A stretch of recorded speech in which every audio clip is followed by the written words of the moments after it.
Bonjour à tous et bienvenue dans cette vidéo. Donc aujourd'hui nous allons parler d'un sujet très important sur le thème de l'homosexualité. Donc à l'époque c'était assez tabou, aujourd'hui de moins en moins et heureusement. Nous allons aborder ce thème grâce à mon invité aujourd'hui. Bonjour Sylvain. Ça va? Oui. Ça fait plaisir. Donc avec Sylvain on se connaît un petit peu. Et Sylvain, quand je lui ai parlé de cette nouvelle chaîne que je comptais créer en faisant des vidéos sur les témoignages, Sylvain s'est proposé pour témoigner sur son homosexualité, sur son parcours et les difficultés qu'il a pu rencontrer. Donc Sylvain, je suis contente de te voir. Moi aussi. Déjà. Merci infiniment d'être venu. Merci à toi. Est-ce que tu peux déjà te présenter? Oui, alors moi je m'appelle Sylvain, j'ai 24 ans. Je suis natif de Pau, enfin à côté, à Garlin, dans un petit village. Où se trouve Pau déjà? Alors Pau c'est dans le sud-ouest de la France. D'accord. Et je viens d'un tout petit village à côté qui s'appelle Garlin, qui ne doit pas être très connu. Et là je vis depuis 4 mois à Barcelone en Espagne, depuis peu. D'accord. Est-ce que tu peux nous parler dans les conditions dans lesquelles tu as grandi, dans quel type de famille Ok. Alors, je suis le petit dernier d'une famille de 3 enfants. Donc, ma sœur, Sandra, mon grand frère Miguel et moi. Donc, du coup, j'ai 14 ans d'écart avec ma sœur, 10 avec mon frère. Voilà, dans un esprit familial assez simple, on va dire. Avec tes deux beaucoup parents. de respect, avec mes deux parents. Un schéma assez traditionnel. Voilà, plutôt traditionnel, on va dire. D'accord. Comment s'est passé tes années collège? Comment tu as vécu tes années collège et est-ce que déjà, à partir de quel moment tu t'es posé des questions Sur mon homosexualité? Sur ton orientation sexuelle Alors au collège, je me posais des questions sans me poser des questions, dans le sens où j'ai eu pas mal de critiques quand même sur ce sujet-là. Et pour le coup, en fait, c'est comme si je m'étais, on va dire, faxé. Je sais pas trop comment l'aborder, mais au vu des propos des gens qu'ils avaient envers moi, c'est comme si je m'étais mis l'image qu'ils voulaient que j'ai en fait. Pendant très longtemps, je me suis posé cette question en fait, mais pourquoi les gens ils m'insultent, hein, parce qu'à l'époque c'était de l'insulte, c'était pas oh Sylvain t'es gay, viens avec nous, c'était plutôt voilà des insultes sur le fait on pensait que j'étais gay, on savait que j'étais gay avant moi-même. D'accord. Donc c'est vrai que c'est assez perturbant à cet âge-là, d'autant plus que j'ai toujours gardé tout pour moi, je me suis pas exprimé là-dessus. On te pointait du doigt quelque part? Ouais, c'est ça, c'était pour des choses très simples en soi, hein, du fait que j'avais plus de relations amicales avec des filles qu'avec des hommes. Voilà, que mon groupe de potes c'était des filles. Alors il y avait quelques garçons, mais j'avais pas les mêmes délires à proprement parler d'eux en fait. On n'était pas du tout sur la même longueur d'onde, donc je pense que c'est ça qui leur a mis le doute. Mais c'est pas ça que je reproche, c'est que voilà, moi du coup ça m'a mis en question parce que je me suis dit est-ce que je suis gay par rapport à ça en fait. En gros, c'est très bête, hein, mais eux savaient que tu étais gay avant même que toi tu le saches. Oui, on en parlera plus tard, mais le jour où j'ai fait mon coming out par exemple, ça s'est fait petit à petit, hein, mais quand ces personnes-là l'ont su, c'était même pas une surprise pour le coup pour elles quoi. C'était limite enfin ils s'assument. Sauf que du coup moi j'ai mis du temps aussi à le faire parce que depuis mon plus jeune âge ça a été il est gay, oh le gay de Garlin, de cela, et avant même que moi je sache réellement qui j'étais au fond de moi quoi. Donc c'était pas être assez facile à vivre au quotidien quoi. Ben oui, parce que je veux dire, on est tous en remise en question, on se pose des questions surtout à cet âge-là. Mais quand on se met en question par des propos des autres, du coup, c'est des soucis qu'on s'inflige pour rien, entre guillemets. Quand tu es rentré le soir chez toi, après avoir entendu tout ça toute la journée, du coup... oui, c'était... j'en suis devenu... voilà, j'ai commencé à faire mes petites bêtises, alors tout en soi, crise d'adolescence comme on a tous, sauf que voilà, des crises d'adolescence aussi, il y en a beaucoup qui sont portées sur ce que tu as vécu avant et ce que tu es en train de vivre même sur ce moment présent. Et oui, ça a commencé à dégrader mon comportement, c'est-à-dire que j'avais une rage envers tout le monde, je pouvais pas l'exprimer en dehors, c'est-à-dire au collège ou quoi, parce que je pense inconsciemment j'avais peur aussi des représailles. Donc du coup je le faisais voir à ma famille, c'était un peu un SOS, mais je pense pas qu'ils ont compris le sens.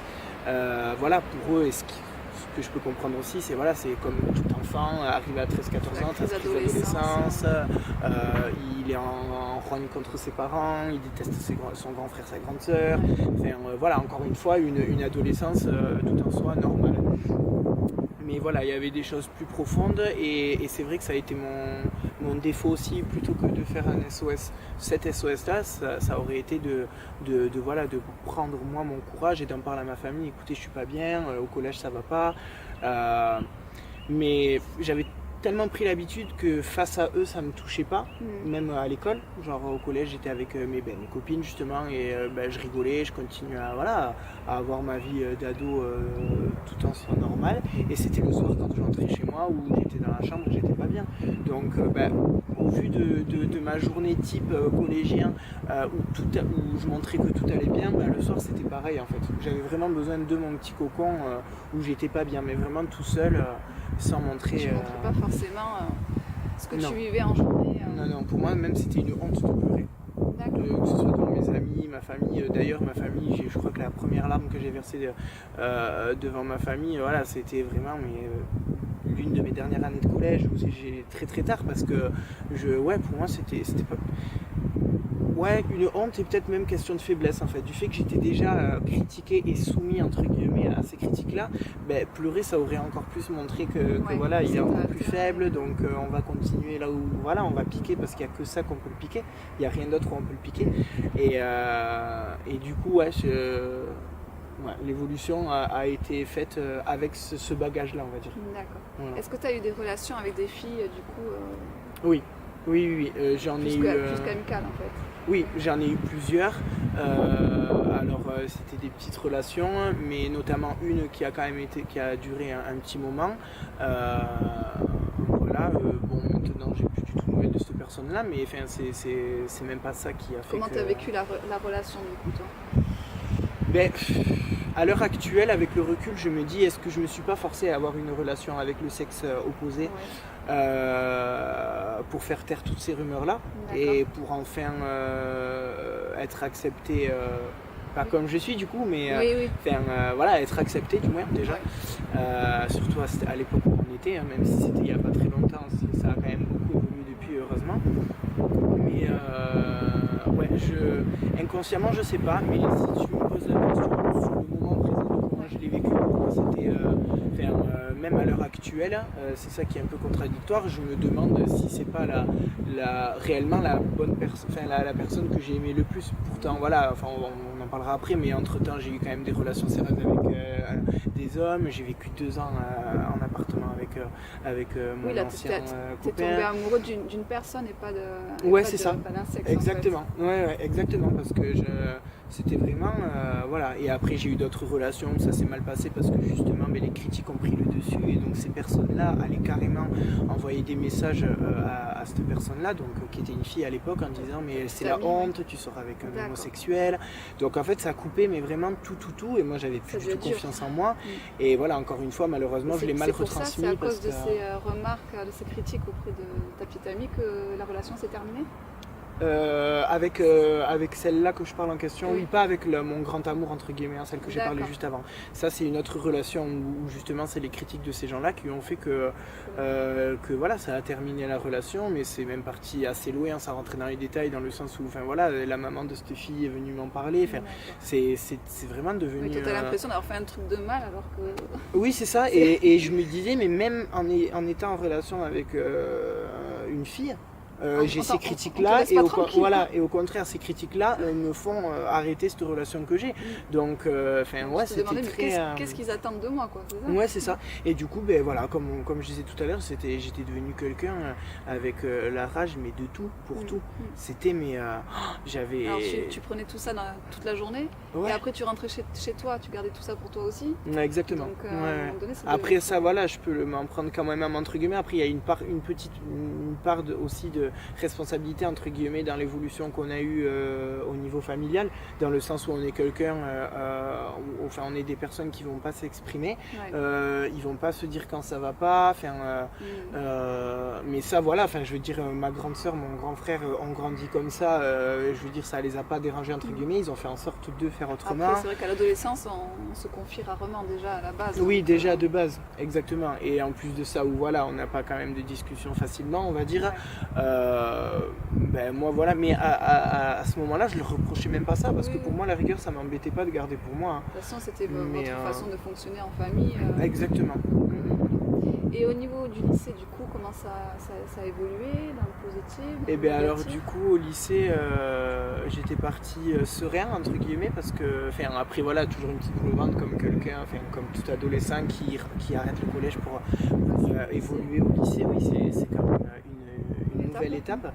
Et moi d'autant plus moi et les personnes qui ont des situations comme ça, dans le sens où voilà je m'étais dit c'est une nouvelle étape, donc le lycée, une grande école, waouh, plein de nouvelles salles, un grand bâtiment, plein de nouveaux copains, copines, et en plus de ça un nouveau départ dans le sens où je partais à 30 km de Garlin, donc à Pau.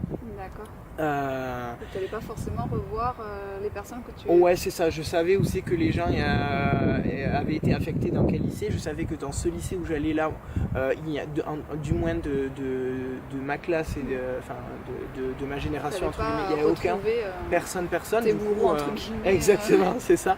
Du coup, je m'étais dit, déjà... Départ, voilà, exactement. Donc, on va dire deux bonnes raisons de quitter le collège, de fermer la page, pas le livre, mais la page, et d'avancer et d'en écrire une nouvelle. Et c'est ce qui s'est passé les 2-3 premiers mois, on va dire, où c'était une découverte. J'avais déjà créé quelques liens plus avec des filles qu'avec les garçons. En plus de ça, dans la classe, on n'était que 3 garçons en début d'année. On a fini qu'à 2. En plus de ça, donc déjà voilà, encore une fois, bam, on me replonge dans une classe que de filles, c'est le signe entre guillemets, voilà, c'est reparti de plus belle. Et en plus de ça, il a fallu 3-4 mois pour entendre les premiers bruits de couloir quand je passais, tu crois qu'il est gay? Il est gay, lui, c'est sûr. Ça a recommencé. Ouais, et là je me suis dit, mais en fait c'est pas les gens avec qui j'étais à l'époque, c'est le lieu, c'est où j'aille. Oui, où que tu ailles.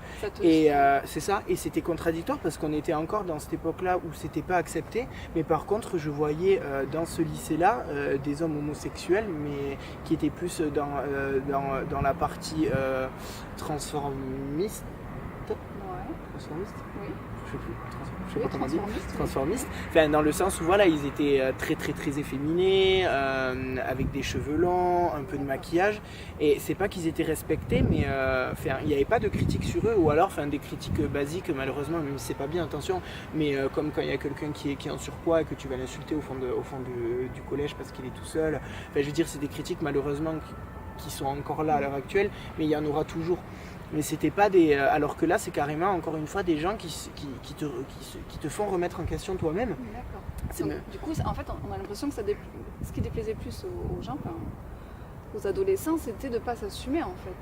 Mais quand tu t'assumes, on te laisse tranquille, mais quand tu t'assumes pas, on te titille pour... Sauf qu'on te laisse tranquille, oui et non, parce qu'après il y a des choses beaucoup plus graves qui se disent quand tu as des rapports comme ça. C'est-à-dire que ces personnes-là que je te parle, les personnes vraiment extraverties qui avaient, je dis pas qu'ils avaient aucun souci, le fait qu'ils soient comme ça, attention, parce que des critiques ils doivent en avoir encore, mais je veux dire ça sera plus des regards incessants, voilà, qui touchent beaucoup aussi, mais je veux dire comme on aurait un regard sur une personne gothique et t'aimes pas le style gothique, donc tu vas la relooker comme ça.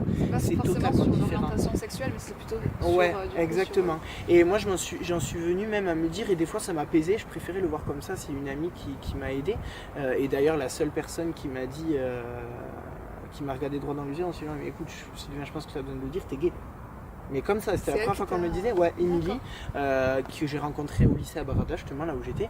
Et ça a commencé déjà je me suis pas assumé, on en parlera après, mais je me suis pas du tout assumé au moment où elle m'a dit ça. Mais ça a commencé à être l'élément déclencheur, et là où j'ai le plus réfléchi et tout ça.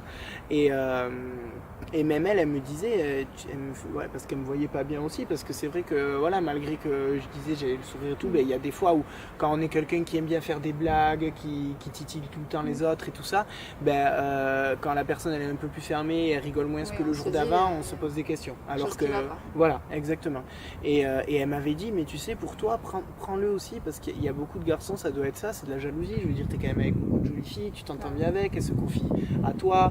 Quand elles sont pas bien, c'est à toi qu'elles vont parler. Ouais, c'est vrai que ça peut être une sorte de jalousie. Ouais, c'est ça. Et du coup, c'est vrai que ça, c'est pareil, ça m'a vachement aidé, et j'ai commencé à le voir différemment. Voilà, ça a été la première étape. Il y a eu d'autres choses entre temps qui ont fait que mon coming out, je l'ai fait plus tard que ça. Mais ouais, ça a été le premier élément. Ça t'a aidé en fait, ouais. Parce que ton ami t'a dit. Quand ton ami, du coup, quand elle t'a dit mais Sylvain, tu es gay, est-ce que tu t'es dit oui, effectivement, je suis gay, ou est-ce qu'il t'a fallu encore du temps avant de t'en rendre compte? Non, alors du coup, il y a quand même eu une grande période entre temps.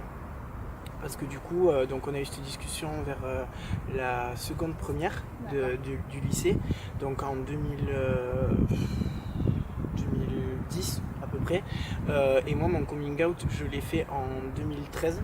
D'accord, 3 ans se sont 2013, écoulés. 2014, ouais. Donc ça, c'était vraiment le coming out. Et ensuite, il y a l'étape coming out et acceptation. Et ça, voilà, c'est vraiment encore autre chose. Et donc pendant ces 3 ans, du coup, c'est quoi? Tu te cherchais un peu? Oui, là je commençais à me chercher un petit peu. En effet, oui, on va dire que je regardais plus facilement, j'arrivais plus facilement à me dire moi-même, hein, pas à mes amis ou quoi, mais si un garçon me plaisait physiquement ou pas. Donc du coup, pendant ces 3 ans, tu te cherchais en fait? Oui, c'est ça. Enfin, je me cherchais. On va dire que intérieurement, moi-même, j'arrivais plus à me dire ah ben Sylvain, ce garçon il te plaît quand même, il est mignon. Ouais. C'est ça, c'était pas, on va dire, comme toutes les filles ou tous les hommes qui peuvent dire d'un garçon, d'une personne du même sexe dans la rue, oh il est mignon, il est charmant, il peut plaire. Là c'était vraiment, ouais, on va dire plus une attirance physique qu'autre chose, quoi. Donc j'ai commencé à me poser certaines questions. T'as commencé pendant ces 3 ans à avoir des relations avec les hommes? Non, pas du tout, parce que déjà, voilà, on va dire que j'étais dans le début de me chercher en fait. Ouais. Du coup non, j'ai pas passé le cap. Déjà je ne savais pas trop comment faire parce que je pensais pas spécialement au réseau de rencontres gays. En fait je connaissais des sites de rencontres pour hétéros et tout ça, mais je m'étais jamais posé la question pour ce genre de relation là, donc pardon, j'ai jamais passé le cap. Et en plus de ça, on va dire que ça rendait la chose encore plus complexe dans le sens où j'étais attiré vraiment par ces personnes-là, mais à côté de ça, les personnes en soi qui étaient homo, je ne les acceptais pas. En fait. Et j'ai encore un peu de mal aujourd'hui, c'est-à-dire que alors est-ce que c'est du fait que pour moi j'ai vu l'homosexualité très mal, parce que du coup j'ai grandi avec cette image-là d'insulte en fait, et que c'était pas normal de l'être.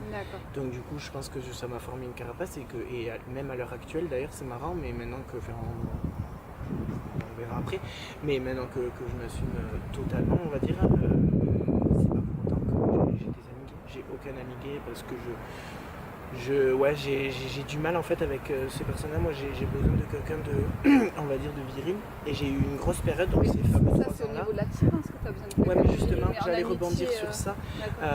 Ces fameuses 3 années là, en fait j'étais plus attiré par des personnes hétéros en fait. Ouais. Donc du coup déjà rien que par ça, même si j'avais eu le courage de le faire, respectueusement je ne l'aurais pas fait, parce que c'est quelqu'un qui est attiré par quelqu'un du type féminin, donc je me voyais pas, voilà, pour moi c'est un manque de respect d'aller voir une fille. Après il y a des limites, tu peux très bien essayer de tenter le coup, on sait jamais, des fois, voilà, mais déjà voilà, rien que pour ça je me permettais pas non plus, donc non, j'ai vraiment passé 3 ans vraiment seul, et je pense que ça m'a aidé aussi. Je m'en suis pas plaint et je m'en plains pas maintenant, parce que je pense que j'en avais pas besoin non plus, et que du coup ça m'a permis vraiment de, voilà, mis à part avoir mon cocon d'amitié et famille, j'étais vraiment seul pour réfléchir et tout ça, donc non, alors, pas... Sylvain, dis-nous quel a été le déclencheur en fait, quand je parle de déclencheur, à quel moment tu t'es dit oui, je suis gay et j'ai envie de rencontrer une personne pour me mettre en couple, et alors ça a été, on va dire que ça a été fait facilement, mais dans une période difficile. Dans le sens où je me suis fait hospitaliser pendant 2 semaines dans un hôpital, voilà, un CHP pour une dépression, plutôt soit simple, on va dire, entre guillemets, parce que voilà, j'ai eu d'autres choses familiales et tout ça, et du coup, j'ai été suivi par un psy. Et il a fallu que, voilà, de rendez-vous, j'avais vraiment trop, parce que, encore une fois, j'avais rien extériorisé et tout ça. Donc, bon, on m'a proposé ce petit séjour-là en clinique, entre guillemets, pendant 2 semaines. Voilà, encore une fois, c'est pas une clinique basique, donc on est beaucoup suivi, on a le temps énormément de réfléchir sur soi-même et tout ça. Et dès que je suis sorti, en fait, l'électrochoc, je me suis inscrit sur un site de rencontre gay. Alors pourquoi je sais pas, parce que je m'étais pas spécialement dit voilà à ma sortie je le ferai, ça s'est vraiment fait tout seul. J'ai pris mon ordi au lieu d'aller sur Facebook comme je faisais à l'époque, et je me suis inscrit sur ce site là. J'ai fait ma première rencontre, donc j'ai rencontré le garçon, et où il y a eu plus que des bisous et tout ça, il y a vraiment eu rapport, on va dire. Ça a été ta première fois avec un homme? Ouais, ça a été ma première fois. Donc je pense que voilà, ça a été l'électrochoc aussi de me dire écoute voilà, là c'est pas que t'as perdu, mais t'as eu 15 jours. C'était pas une histoire d'amour, là c'était vraiment pour passé à l'acte, pour tester. Exactement. Vraiment, tout à fait. voilà. Et du coup je me suis dit ben voilà, je veux dire, je vais pas non plus chercher voilà, avant j'étais vraiment dans la période où je me cherchais, et c'est vraiment pas des excuses que je me donne, c'est vraiment les critiques qui ont fait que je me suis posé beaucoup de questions. Mais à l'heure actuelle là, du moment où j'ai passé le cap une fois, pour moi voilà, il n'y a pas question de oh je suis entre les deux, non, j'ai voulu le tester parce que je me suis posé des questions, c'est ça que je veux. Donc voilà, maintenant il n'y a plus de je suis mal des critiques parce que je l'ai été avant, mais maintenant c'est plus le cas parce que je sais ce que je suis, donc tu sais ce que tu es, ce que tu veux et qui tu es. Et de là du coup c'est déclenché une période de un an et demi où j'ai eu des relations comme ça, voilà, découvertes on va dire, sans sérieux, mais pour moi encore une fois, sans en parler à personne. Donc là j'avais toujours pas passé le cap de... À ce moment-là tu étais encore au lycée ou pas du tout? Non, pas du tout, j'ai passé mon bac en 2012 et j'ai eu cette fameuse hospitalisation en 2013. Donc voilà, suivi de cette première expérience là. Donc à ce moment-là j'avais 19 ans. T'avais plus encore ces propos, ouais tu es gay. On va dire que j'étais plus dans le cursus scolaire, oui, j'étais rentré dans le cursus professionnel où là bon voilà, il y a d'autres tranches d'âge, et puis en plus de ça, mine de rien, d'une année à une autre les choses elles évoluent, et moi de mes années lycée aux années où j'ai commencé justement à m'affirmer, mais déjà pour moi. Là on en est encore une fois pour moi, pas pour les autres. Ça avait déjà évolué quand même au niveau des mentalités, donc déjà ça aussi il faut le prendre en compte. Donc et j'y portais moins attention, mais voilà, j'avais encore ce secret pour moi. Donc ça me touchait. Tes amis n'étaient pas au courant, pas encore. Ta famille non plus Ah non, pas encore. D'accord. Pas encore, et du coup donc voilà, ça a duré un an et demi, et je me suis dit voilà, là je pense que j'ai eu assez d'expérience personnelle avec des garçons pour me rendre compte que voilà, même s'il ne me fallait pas un an ou un an et demi pour m'en rendre compte, mais là voilà, je pense que j'ai bien envie d'essayer aussi quelque chose de sérieux. Maintenant encore une fois c'est tout par étapes, petit à petit, et mais voilà, pourquoi pas, mais pour essayer du sérieux, voilà, je veux dire, je sais que c'est compliqué de je le comprends encore plus maintenant, c'est des choses qui peuvent me bloquer d'ailleurs pour mes relations sérieuses, mais moi il faut que la personne en face s'assume, mais pour elle déjà. Pour elle, et que ce soit pas, je veux dire, je suis pas quelqu'un, j'ai pas envie qu'on me cache. Et sauf que le problème c'est que moi à cette époque là j'étais quelqu'un justement qu'on devait cacher, et je devais cacher l'autre parce que ma famille, mes amis ne le savaient pas, donc c'était une relation tout en soi entre guillemets sérieuse. Est-ce que la personne avec qui tu as une relation d'amour devait te cacher aussi? Lui non plus n'assume? Non, c'était pour expliquer en fait dans quel moment j'étais en fait. C'est vraiment que je voulais me mettre dans une relation sérieuse, mais justement pour pas être caché, c'est ça qui m'a fait déclencher de vouloir m'assumer. Et donc j'ai rencontré cette fameuse personne, ça s'est plutôt bien passé, et du coup je me suis dit voilà, là il faut que je commence à en parler, parce que si je veux commencer à le présenter et tout ça, donc c'est pour ça que je t'ai expliqué, c'est là où j'ai eu ce truc de dire il faut que je l'assume. Donc j'ai commencé à en parler à de très bonnes amies à moi, donc ma meilleure amie que tu connais, Elisa, et une autre amie qui fait plus partie de mes amies maintenant, mais qui à ce moment-là était présente. Voilà, j'ai commencé à leur dire aux filles, à Justine et Elisa, Dire quoi en fait? que j'étais homosexuel, Que t'étais homosexuel, je m'assumais. Et que t'étais en couple. Non, Non, pas encore. Pas encore. Et le jour même, du coup, bon, avec modération, mais on fait un petit apéritif. Et donc voilà, j'étais un petit peu joyeux, on va dire. Et j'ai décidé de prendre mon téléphone. Alors ça va paraître assez bizarre parce que depuis tout petit, je suis très fusionnel avec ma soeur. C'est-à-dire que ma soeur, pour moi, c'est tout. C'est limite ma seconde maman. On a 14 ans d'écart. Les gens dans la rue, il y a des fois, ils croyaient que c'était ma maman. Voilà, on est avec mon frère, je suis très très proche. Énormément de respect aussi. Mais à cette période-là de ma vie, depuis voilà, collège, on va dire jusqu'à encore 2-3 ans, on va dire que j'étais beaucoup plus en conflit avec mon frère qu'avec ma soeur. Et bizarrement, je ne sais pas pourquoi. Oui et non. Je pense un peu savoir pourquoi aussi, parce que mon frère est quand même quelqu'un de... il va pas juger s'il connaît pas, il est pas raciste, il est pas, voilà. Ouais, son avis était très important parce que je m'étais dit en fait c'était un petit peu la forte tête de la famille, un petit peu je parle de ma soeur en seconde maman, mon frère en second papa quoi. C'est un petit peu cette image là. Et je m'étais dit si ça passe avec lui, ça passera avec tout le monde. D'accord.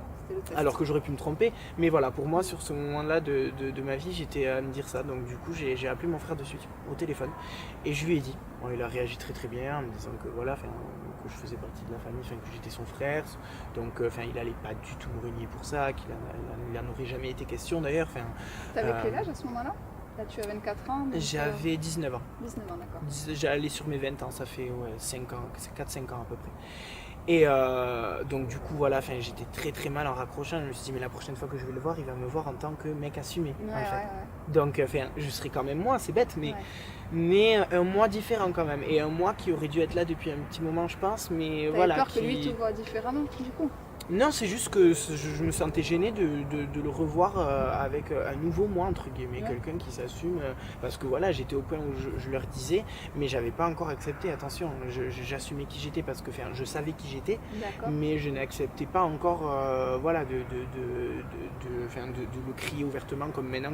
Limite, maintenant, je le dis, je grossis un peu le tableau, mais je vais le dire en me présentant. D'accord. Je vais me présenter. Bonjour Sylvain, je suis gay. Voilà, salut Sylvain PD. non, attention. Non, mais voilà, c'est pour rire, mais c'est vraiment pour montrer la grosse différence. Et du coup, voilà, c'est bête, mais dès que j'ai raccroché, j'ai pensé à ça de suite. Et le lendemain, c'est là où je l'ai annoncé à ma soeur, et différemment, c'est encore contradictoire, mais tout l'inverse de mon frère. Je ne l'ai pas appelé, je lui ai dit par message. D'accord. Et voilà, alors que je sais pas, comme je t'ai dit, c'était sur le moment, comme la veille ça avait été le moment avec mon frère, c'était là, il fallait que ça soit là, là il faut que ce soit là. Je sais pas pourquoi, voilà, comme en plein après-midi en plus, je veux dire, comme on est là maintenant en train de discuter, j'étais avec Elisa, j'ai discuté, on était chez elle dans son jardin, et voilà, donc écoute, j'ai envoyé ça à ma soeur. Et ma soeur qui a eu la même réaction de mon frère, il y a eu juste une petite chose que moi à ce moment-là, mais bon, j'en parle maintenant parce que ça fait partie de l'histoire, mais c'est pas un reproche parce que les choses sont passées et c'était avant que j'aurais dû en parler, ça n'a pas été fait, donc tant pis pour moi, trop tard. Mais il y a eu une petite phrase sur son message que j'ai pas compris dans le sens où elle accepte totalement, elle me soutient. Et il y a quand même une petite partie où elle dit que oui, mais en même temps tout le monde s'en doutait. Et ça, du coup, je savais pas. Parce qu'après, par message, on n'a pas la réaction du faciès de la personne qui t'écrit, donc on ne peut pas trop juger. Et c'est pour ça que je dis, je mets ça sur le tapis maintenant parce que ça fait partie de l'histoire, mais c'est pas du tout important. Mais c'est vrai que sur le coup, ça m'a un peu piqué quand même. Je me suis dit, mais ouais, tout le monde le dit justement. Ça, je le sais que tout le monde le dit. Mais justement, peut-être que si les gens ne l'avaient pas dit, peut-être que je me serais assumé, ou peut-être pas. Mais il y a peut-être 5 ans de ça que je me serais déjà assumé, quoi. Bien avant et tout ça. Donc voilà, il y a juste une petite réaction que j'ai pas trop compris, mais sinon en soi, voilà, que ce soit mon frère ou ma soeur ont très très très bien réagi, ils ont toujours tout de suite accepté. Et après mes parents, j'ai attendu d'avoir ma dernière relation avec mon ex là, donc qui a duré 2 ans. Et en fait ma mère elle a tout de suite un coup, c'est-à-dire qu'elle a su que je partais de la maison, que je prenais mon envol et en plus de ça dans un appartement avec un homme. D'accord. Et que j'étais homosexuel. D'accord. Donc ça a été je lui ai dit. Ah, tu lui as dit, d'accord. Mais tout d'un coup en fait. Donc ça a été, je pense que ça a été un peu... Alors déjà pour une mère c'est compliqué quand son gamin s'en va, quitte le... Oui.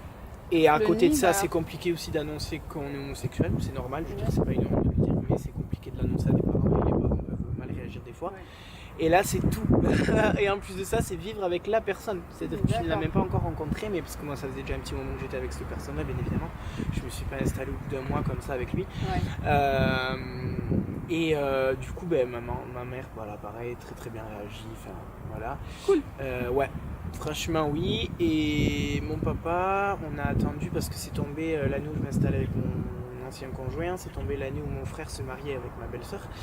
Et j'ai su très peu avant le mariage que mon ancien conjoint était invité. C'était pas prévu, mais du tout. T'es invité par ton frère.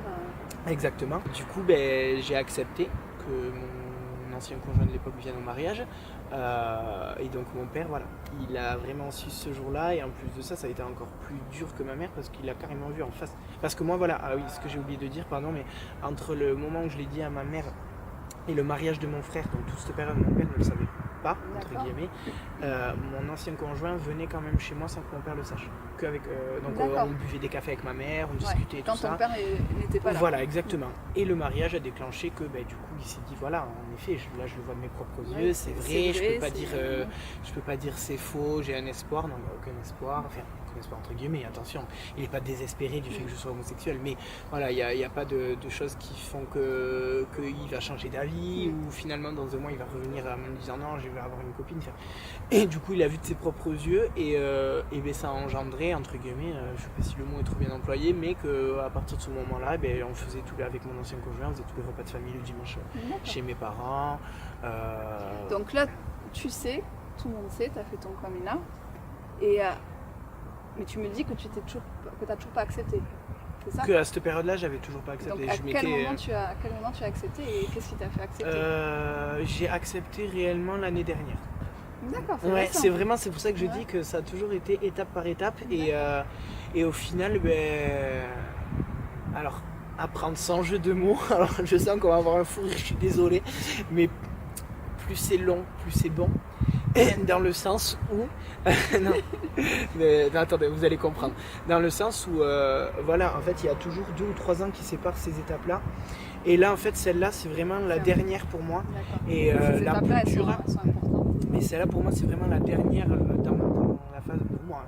Je parle vraiment pour moi. Dans la phase d'un homosexuel, pour moi, c'est la dernière étape et la plus importante. Et du coup, je me dis voilà, ça a été long et tout ça, mais waouh quoi, enfin là je veux dire, j'en parlerai avec n'importe qui. J'ai encore un petit peu de mal avec mes nièces, ma fille et tout ça, mais ça je pense que c'est normal, c'est l'âge aussi, elles sont petites et tout ça. Mais encore le week-end dernier, ma nièce qui m'a demandé et toi tonton t'as une copine? Mais pas là parce que c'est une petite, elle aime bien faire des pics comme ça et elle est très très très intelligente et elle sait très bien que j'ai pas de copine et que elle connaissait mon ancien conjoint et tout ça, donc il n'y a aucun souci là-dessus.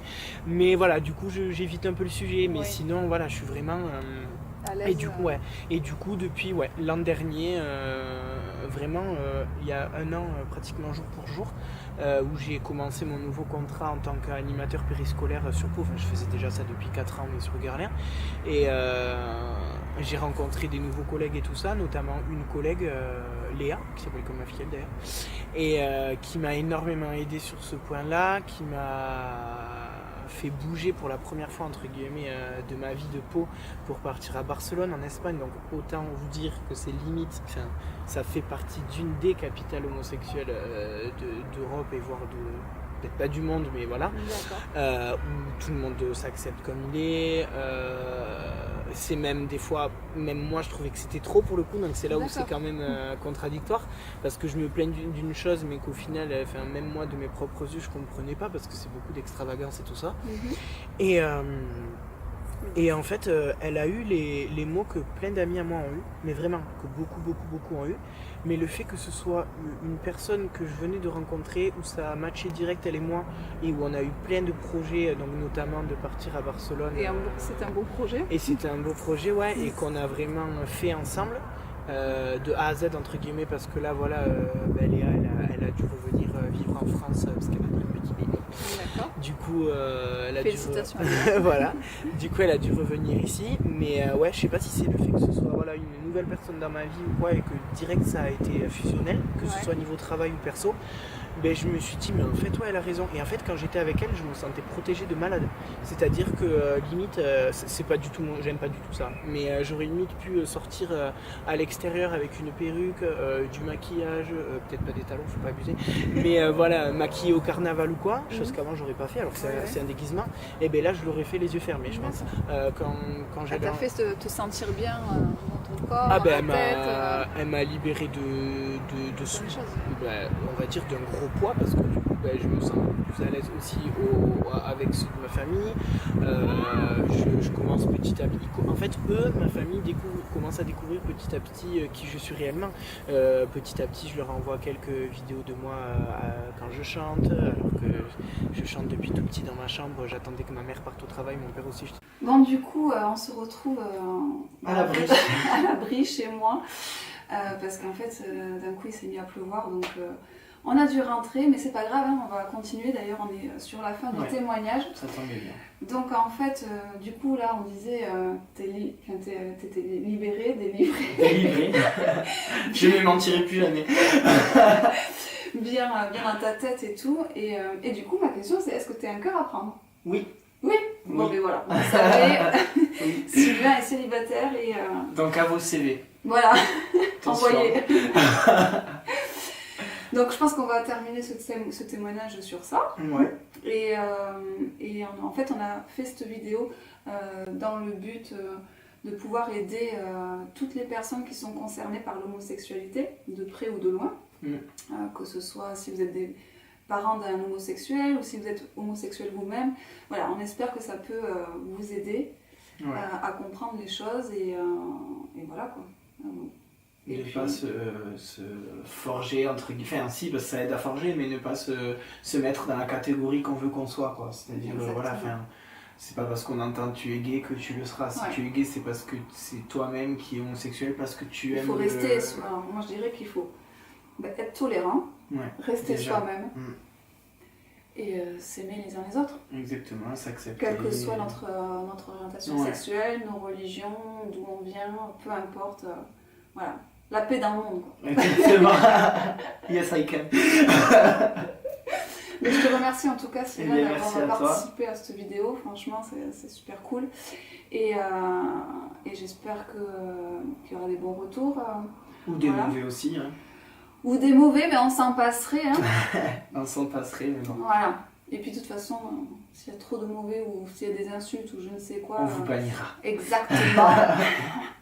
Je voulais vous dire que cette nouvelle chaîne évoluera grâce à vous en fait. Parce que du coup ce sont vos témoignages qui alimenteront cette chaîne. Donc n'hésitez pas à me contacter à l'adresse qui est indiquée dans la description si vous souhaitez témoigner de quelque chose que vous avez vécu, quelque chose que vous avez envie de parler, que ce soit positif ou négatif d'ailleurs. Ça peut être un événement heureux que vous avez vécu, quelque chose de différent, quelque chose d'original, quelque chose qui vous a vraiment rendu heureux. Je sais pas moi... Ouais, franchement, faites-le. Enfin, c'est pas parce que moi j'ai fait la vidéo ici, ça paraît. Mais vraiment, il y a des choses, je pense qu'il y a plein de personnes qui voudraient savoir comment un tel a réagi quand il s'est passé ça dans sa vie. Et ça peut être que des conseils ou pas pour certains. Vous pouvez donc nous faire partager des moments positifs ou des choses qui vous ont arrivé, qui sont des choses plus difficiles, plus douloureuses.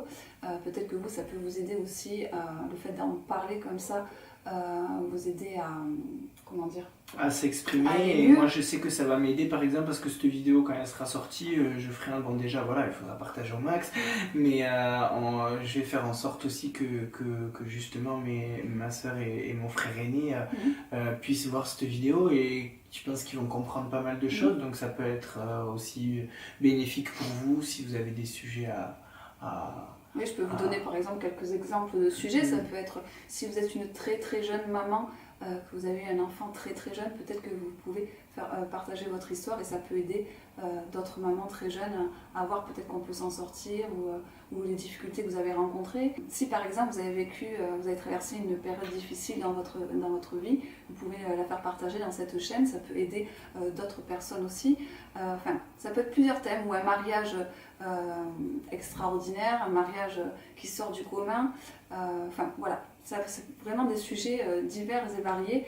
Donc n'hésitez pas si vous souhaitez témoigner sur ma chaîne. Dans un premier temps, je ne pourrai qu'interviewer des personnes qui vivent, on va dire, dans mon département, donc les Pyrénées-Atlantiques, dans le sud-ouest de la France, parce que bien sûr, il faut que je me déplace, parce que les vidéos peuvent être tournées là où vous voulez, donc chez vous, chez un ami, chez de la famille. Un endroit plutôt calme, ça peut être à l'extérieur comme nous tout à l'heure, mais voilà, il faut que ce soit quand même dans un rayon près de chez moi. Donc moi j'habite à Pau, dans les Pyrénées-Atlantiques, je peux me déplacer, mais je dirais oui, dans mon département. Donc pour le moment, ça sera comme ça, je pense. Donc n'hésitez pas à me contacter si vous souhaitez témoigner, donc à l'adresse mail indiquée dans la description. Et sinon, n'hésitez pas à nous encourager avec des petits pouces bleus, des commentaires bienveillants s'il vous plaît. Merci d'avoir regardé cette vidéo et je vous dis à très bientôt pour une prochaine vidéo. Bye bye. À bientôt.